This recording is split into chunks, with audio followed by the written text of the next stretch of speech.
وجه جن لحمو جنين جهاني لجنين كرد جنين جريلاين سني تشيا يكوب سايا وان هاد فيدري ام هنر اخوه وجه اخوه بيشكيش دكن لريبر ابو كسي جو هشت ام بك هجن بياستي والوحميان بيروز دكن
سهام قريو الرئيسة المشتركة لمجلس الشعوب الديمقراطي لإقليم شمال وشرق سوريا. طبعا اليوم شاركنا باسم منسقية المرأة لإقليم شمال وشرق سوريا بالمهرجان العاشر التي قامت به هيئة الثقافة في الجزيرة للثقافة والفن، للأدب والفن. طبعا هذا المهرجان الذي يبين ما حققته المرأة من مكتسبات وإنجازات كبيرة خلال 11 عاما من تشكيل الإدارة الذاتية بداية من الجزيرة إلى إقليم شمال وشرق سوريا.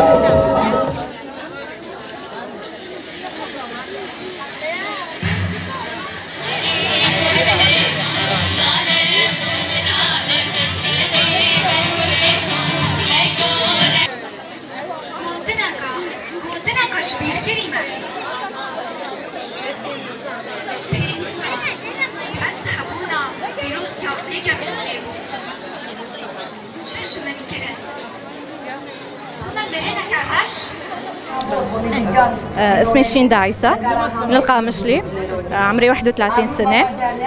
هذا المهرجان الأول، مشاركتي الأولى بمهرجان المرأة. صار لي من سنة عم شارك بالمعارض، هذا المعرض الثالث لإلي. شاركت بلوحتين، لوحة عم تحكي عن الرمان المقدس بالديانة اليارسانية بقديم، واللوحة الثانية عن طلع على حالك، اكتشف حالك.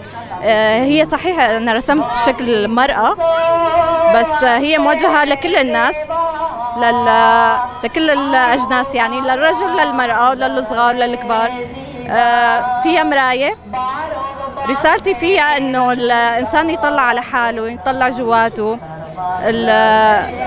اللوحة مجروحة، بتدل على المشاكل، بتدل على الصعوبات، بتدل على التحديات اللي عم واجهتها، بس رغم هيك طلعت على حالها وواجهت مشاكلها وتحدياتها وتحولت لفراشة وصار فيها حواليها هالة ذهبية بعد ما عرفت حالها.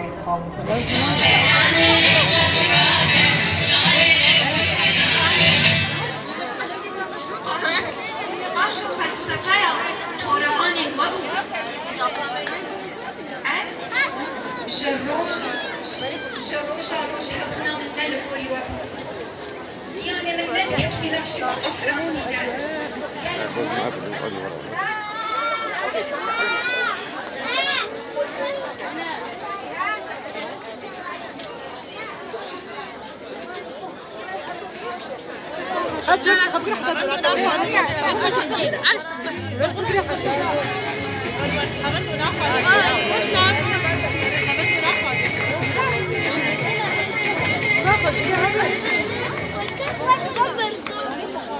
الله لا يترجع.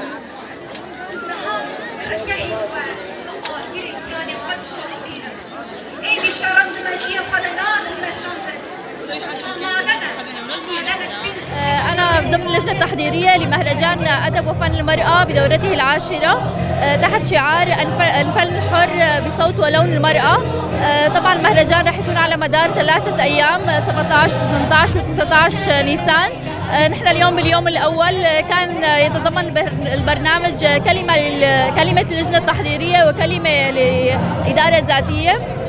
رح يكون على مدار 3 أيام فقرات أدبية وفقرات غنائية للمكونات الأربعة عربي وكردي وسرياني وأرمني.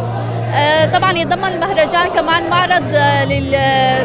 معرض للرسم ومعرض للأشغال اليدوية، بالإضافة إلى المسابقة اللي تم إعلان عنها قبل 4 شهور، مسابقة أدبية باللغات ال3 المشاركة فيها، ورح يكون فيها فائزات ب3 مراتب، أولى وثانية وثالثة.